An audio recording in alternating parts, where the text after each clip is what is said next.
Italy के शहर Venus में एक नौजवान मछेरा रहता था। उसका नाम था मैथ्यू। मैथ्यू नया फिशिंग के काम में आया था। उसे समंदर की गहराइयों का ज़्यादा तजुर्बा नहीं था, मगर उसके अंदर एक ज़िद थी। मैथ्यू बहुत चुलबुला, ज़िद्दी और ख़ुद पर यकीन रखने वाला लड़का था। वो किसी की बात आसानी से नहीं मानता था। एक बूढ़े मछेरे ने उसे आवाज़ दी, मैथ्यू। मैथ्यू उसके करीब गया। बूढ़ा मछेरा उसके करीब आया और धीमी आवाज़ में बोला, समंदर में जाना मगर ज़्यादा दूर नहीं जाना, अपने इलाके के अंदर ही रहना। दरिया के पार जाने की कोशिश मत करना। मैथ्यू मुस्कुरा दिया, क्यों? वहाँ मछलियाँ नहीं मिलती क्या? मैथ्यू ने हंसते हुए पूछा, आप लोग किस जगह की बात कर रहे हैं? बूढ़े ने समंदर के दूर अंधेरे हिस्से की तरफ इशारा किया। हम पोविग्लिया आइलैंड की बात कर रहे हैं। मैथ्यू ने पहली बार यह नाम सुना। पोविग्लिया? ये क्या है? बूढ़ा मछेरा कुछ लम्हे खामोश रहा, जैसे वो नाम लेते हुए भी डर रहा हो। फिर उसने कहा, कभी वो एक आबाद जजीरा था। लोग आते जाते थे। वहाँ इमारतें थीं, अस्पताल था, जिंदगी थी। मगर अब वहाँ कोई नहीं जाता, ना वहाँ कोई रहता है, ना हुकूमत किसी को जाने की इजाज़त देती है। मैथ्यू ने हैरत से पूछा, क्यों? एक और मछेरे ने बीच में कहा, क्योंकि वो जगह मनहूस है। जो वहाँ जाता है उसके साथ कुछ अच्छा नहीं होता। मैथ्यू ने मजाक उड़ाते हुए कहा, यह सब पुरानी बातें हैं, डराने के लिए बनाई हुई कहानियाँ। बूढ़े ने उसकी आंखों में देखा, कुछ कहानियाँ डराने के लिए नहीं होती, बल्कि बचाने के लिए होती हैं बेटा। मैथ्यू ने सर हिलाया, ठीक है, मैं नहीं जाऊंगा। आप लोग फिक्र ना करें। मगर उसके दिल में कुछ और ही चल रहा था। वो सोच रहा था, अगर वहाँ कोई नहीं जाता तो वहाँ मछलियाँ कितनी ज़्यादा होंगी। अगर मैं वहाँ सबसे ज़्यादा मछलियाँ पकड़ लाया तो पूरे इलाके में मेरा नाम होगा। मैथ्यू के घर में कमाने वाला कोई नहीं था। उसके वालिद नहीं थे। उसे लगता था कि घर की तमाम जिम्मेदारियां उसी पर हैं। उसने दिल में फैसला कर लिया, मैं किसी को बताऊंगा नहीं। बस पोविग्लिया के करीब तक जाऊंगा, अंदर नहीं जाऊंगा। सिर्फ आसपास फिशिंग करूंगा।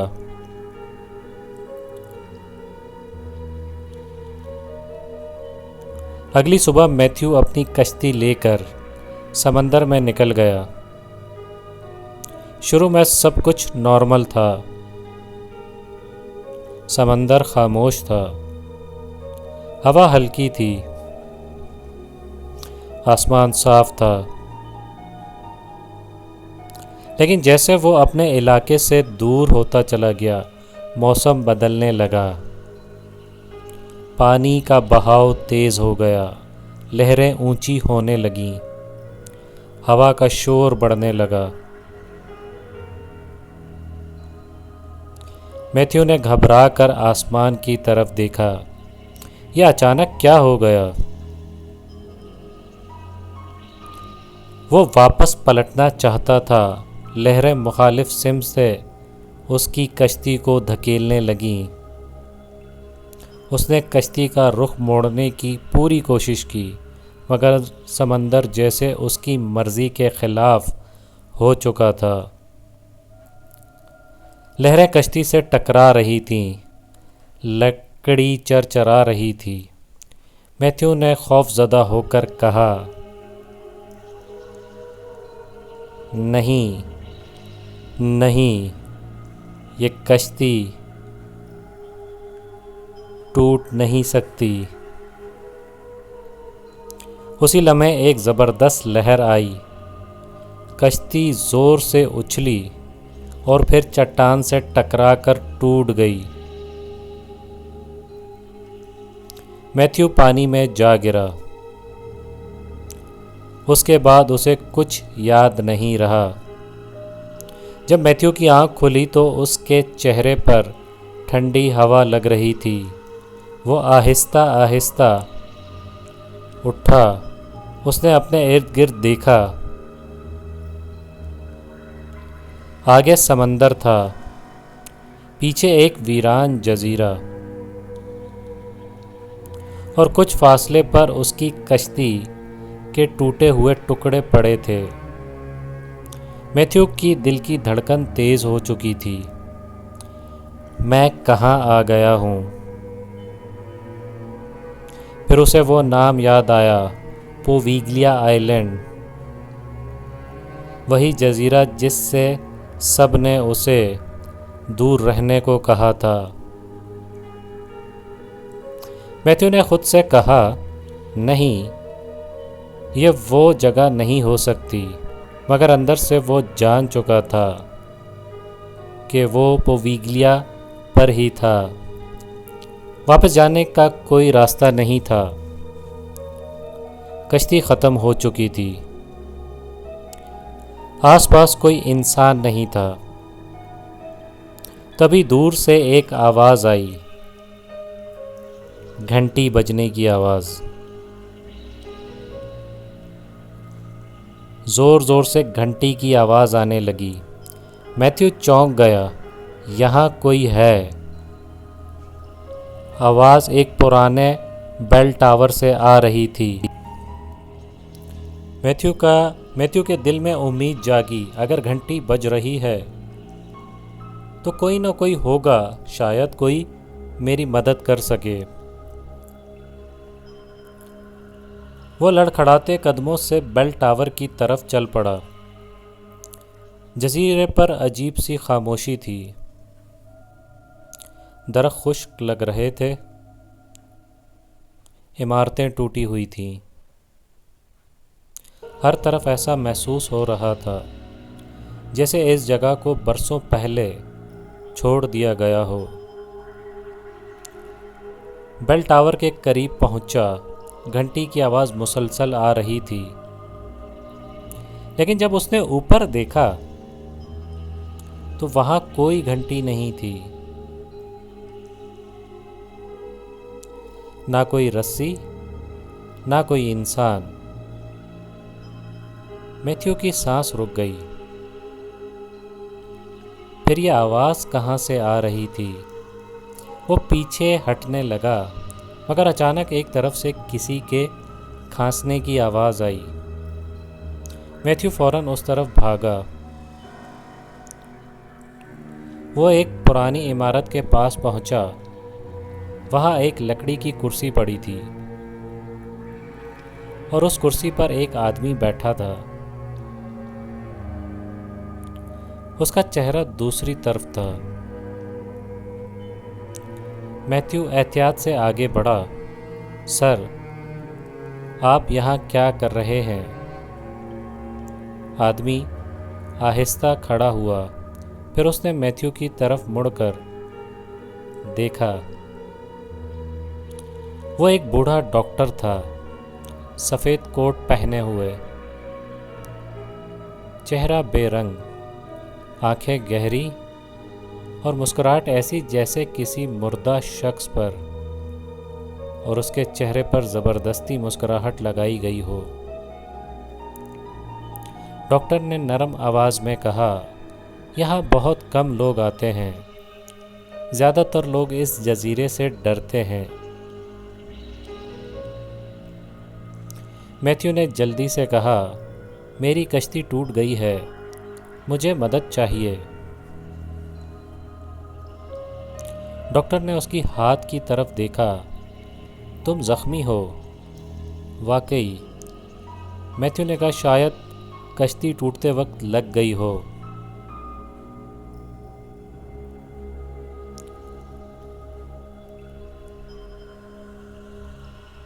डॉक्टर ने उसे धीमी आवाज़ में कहा, आओ, मैं तुम्हारा इलाज कर देता हूँ।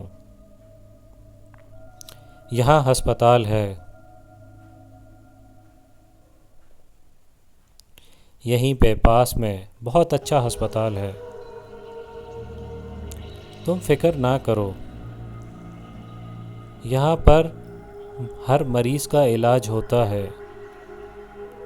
जैसे ही वो इमारत के अंदर दाखिल हुआ, मैथ्यू हैरान रह गया। अंदर एक मुकम्मल अस्पताल चल रहा था। लाइट्स रोशन थीं, मरीज़ बिस्तरों पर लेटे थे। नर्सें इधर उधर जा रही थीं। डॉक्टर्स काम कर रहे थे। मुझे लगा ये जजीरा वीरान है, मगर यहाँ तो पूरा अस्पताल चल रहा है। मैथ्यू हैरत में पड़ गया। डॉक्टर उसे एक कमरे की तरफ ले गया जो कि पुराना कमरा था। तो मैथ्यू ने उसे सवाल किया, ये इतना पुराना क्यों है? डॉक्टर ने कहा, यहाँ पे कौन आएगा? मैथ्यू बेड पर बैठ गया। कमरे के बाहर एक बड़ा शीशा लगा था। उस शीशे के पीछे बहुत सारे मरीज खड़े थे। सब उसे देख रहे थे। सब खामोश थे और सब खौफजदा थे। ये लोग मुझे क्यों देख रहे हैं? वो देखना चाहते हैं कि आज मैं तुम्हारे साथ क्या करता हूँ। मैथ्यू का दिल जोर से धड़का।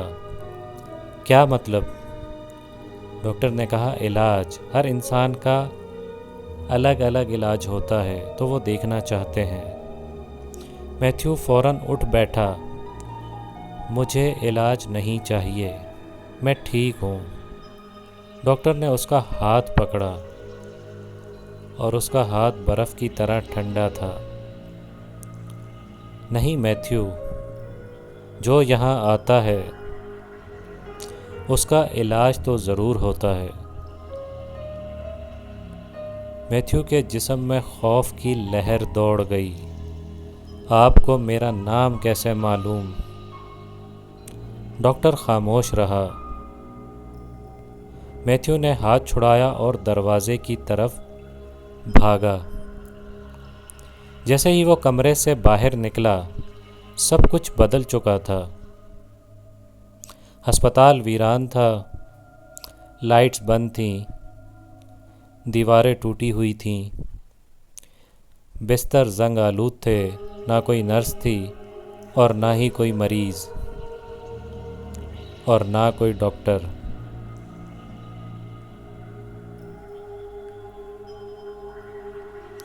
मैथ्यू कांप गया। ये अभी तो सब कुछ ठीक था। तभी अस्पताल के अंदर से एक चीख सुनाई दी। इतनी दर्दनाक चीख के मैथ्यू के कदम खुद ब खुद रुक गए। बचाओ! मैथ्यू आवाज़ की तरफ दौड़ा। वो एक टूटे हुए कमरे में पहुंचा। वहाँ वही डॉक्टर खड़ा था, लेकिन अब उसका चेहरा बदल चुका था। सफ़ेद कोट खून से भरा हुआ था। चेहरा पिचका हुआ, हाथ टेढ़े, आंखें मुर्दा मगर जिंदा लग रही थीं। डॉक्टर ने आहिस्ता से मैथ्यू की तरफ देखा। क्या हुआ मैथ्यू?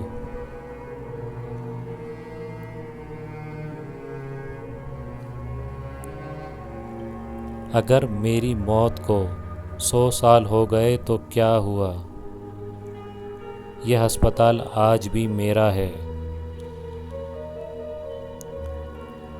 मैथ्यू हैरत में पड़ गया। तुम मर चुके हो? मर गया हूँ, मगर काम बंद नहीं किया। जो भी इस जजीरे पर आता है मैं उसका इलाज करता हूँ। आज तुम्हारी बारी है। आसपास कमरे के कोनों में पुराने ढांचे पड़े थे। कुछ मरीजों के कपड़े पड़े थे और कुछ मछेरे लग रहे थे। कुछ के हाथ अभी तक जंग आलूद बेड़ियों से बंधे हुए थे। मैथ्यू को सब समझ आया। यहाँ जो भी आया था वापस नहीं गया था, और वो डॉक्टर, वो इन सब की मौत का सबब था। मैथ्यू पूरी ताकत से भागा। अस्पताल के दरवाजे पर बाहर निकलते ही उसने एक टूटा हुआ बोर्ड देखा। उस पर लिखा था, मैथ्यू की आंखें फैल गईं। यह आम अस्पताल नहीं था, यह जहनी मरीजों का अस्पताल था। और वो डॉक्टर एक ऐसा डॉक्टर था जो इलाज के नाम पर मरीजों पे तजर्बात करता था। मैथ्यू समंदर के किनारे की तरफ भागा। पीछे से डॉक्टर की आवाज़ आ रही थी, मैथ्यू, तुम्हारा इलाज अधूरा है, ऐसे मत जाओ। मैथ्यू ने पीछे मुड़कर नहीं देखा और वो उसी जगह पहुंचा जहां उसकी कश्ती टूटी थी। उसने दूर समंदर में एक कश्ती देखी। वो चीखा मदद के लिए, यहाँ मुझे बचाओ। कश्ती वालों ने उसे देख लिया और वो उसके करीब आए और उसे कश्ती के अंदर बिठा लिया। मैथ्यू हाँफ रहा था। उसका चेहरा सफ़ेद हो चुका था। कश्ती में बैठे एक आदमी ने हैरत से पूछा, तुम बहुत खुश नसीब हो। मैथ्यू ने कांपती ही आवाज़ में पूछा, क्यों? आदमी ने पोवीगलिया की तरफ देखा। क्योंकि आज तक जो वहां गया वापस जिंदा नहीं आया। मैथ्यू ने आखिरी बार जजीरे की तरफ देखा। बेल टावर खामोश खड़ा था। उसमें कोई घंटी नहीं थी, लेकिन घंटी की आवाज़ अब भी आ रही थी, जोर जोर से।